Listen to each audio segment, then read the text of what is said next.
అందరికీ నమస్తే మిత్రులారా. మనం నిన్న 3 రకాల ఆరోగ్యాల గురించి మాట్లాడుకున్నాం. అందులో physical fitness, mental strength, social growth or progress.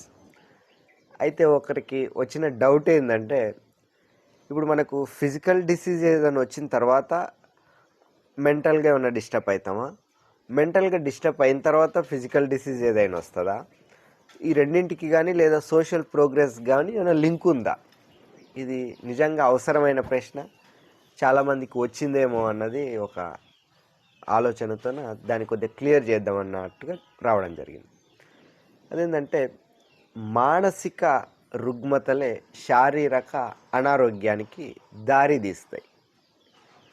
అంటే ఫస్ట్ మన మనసు పాడైన తర్వాత, మనసు అంటే స్టేట్ ఆఫ్ థాట్, మన ఆలోచనలు పొల్యూట్ అయిన తర్వాత అవి ఫిజికల్ డిసీజెస్గా రూపాంతరం చెందుతాయి. అంటే శారీరకంగా ఎంత బలంగా ఉన్నా మెంటల్గా వీక్ ఉంటే అది ఎంతో ఒక సమయంలో వీక్ అయిపోద్ది శరీరం కూడా. దీనికి ఒక రియలిస్టిక్ థింగ్ చెప్తా. ఒక అతను పహిల్మాన్, ఒక ఏరియాలో ఒక పెద్ద పహిల్మాన్. ఆ పహిల్మాన్ చాలా బలాఢ్యుడు, దృఢంగా ఉండేవాడు. కానీ అతను ఆ బలాన్ని దుర్వినియోగం వైపు అడుగులేయడం మొదలుపెట్టాడు. ఇనిషియల్ స్టేజ్లో కొంత బాగున్నా కూడా అతనికి పేరు వచ్చే కొద్దీ వాటిని అరాచకాల వైపు మరల్చాడు. అతనికి అడ్డు అదుపు లేకుండా వెళ్ళింది. ఒక స్టేజ్ వచ్చిన తర్వాత అతన్ని అదుపు చేయడం కష్టమై అందరూ ఆలోచించి, ఆ ఊరోళ్ళందరూ అతన్ని ఎలా కట్టడి చేయాలని అతనికి తెలియకుండా ఒక పన్నాగం పన్నుతారు. ఆ పన్నాగం ఏంటంటే, అతని దగ్గరికి అందరూ ఎవ్వరు కనిపించినా సరే మంచిగా గౌరవిస్తారు, మాట్లాడతారు. అతను అది కోరుకుంటుంటాడు కూడా. మాట్లాడి, ఏమైంది ఇలా అయ్యావు, నిన్న మొన్నలాగా లేవే, ఏదో ఆందోళన కనపడుతుంది నీ మొహంలో, బలహీనంగా కనిపిస్తున్నావు అంటారు. అలా ఎవ్వరు కలిస్తే వాళ్ళు అందరూ అదే అంటారు. ఒకరిద్దరంటే అది ఏం లేదు, నేను చాలా బలంగా ఉన్నానని చెప్పొచ్చు.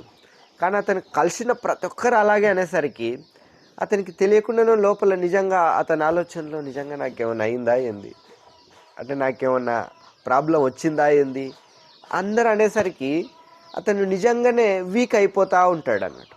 వీక్ అయిపోయి అతనికి తెలియకుండానే సైలెంట్ అయిపోతాడు. అతని అరాచకాలు సద్దుమణిగిపోతాయి. అంటే మైండ్ అన్నది అంత పవర్ఫుల్ అన్నట్టు, ఆలోచన.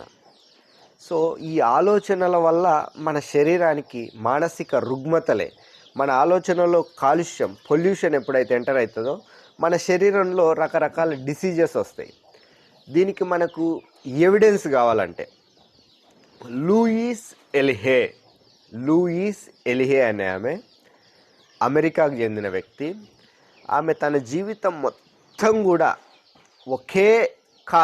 ఒకే కారణానికి అంకితం చేసి ఆలోచనలకు, రోగాలకు, ఫిజికల్ డిసీజెస్కు ఏంది లింకు అని ఒక బుక్ రిలీజ్ చేసింది. ఆ బుక్ పేరు ఏంటంటే you can heal your life. అంటే మన జీవితాన్ని మనమే స్వస్థత పరచుకోవచ్చు, మన ఆలోచనలే మన జీవితాన్ని సృష్టిస్తాయి, మన ఆలోచనలే మన ఆరోగ్యానికి కానీ అనారోగ్యానికి కానీ కారణమవుతాయి అని. ఏమాత్రం అవకాశం ఉన్నా ఆ బుక్ మళ్ళీ తెచ్చుకొని చదవండి.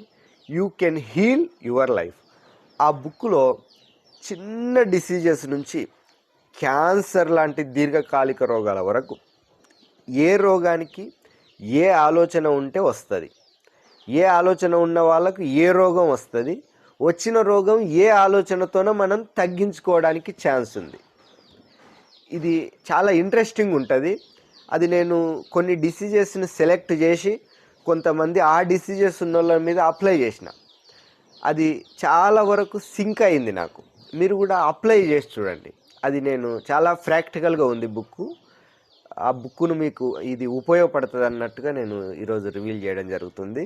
ఆ బుక్ పేరు you can heal your life, Louise L Hay. అందులో ప్రతి డిసీజెస్కు ఉంది.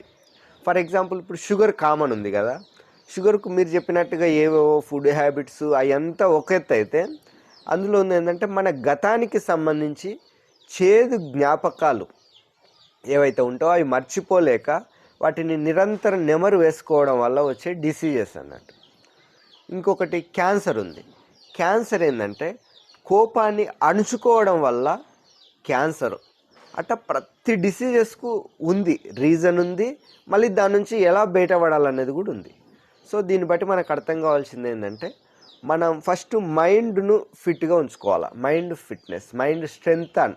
స్ట్రెంగ్త్గా ఉంచుకుంటే ఆటోమేటిక్గా మనకు ఫిజికల్గా అన్నీ సెట్ రైట్ అవుతాయి అన్నది మనం కన్క్లూడ్ చేసుకోవచ్చు. ఇది మిత్రులారా, thank you once again. Like, share, subscribe this channel.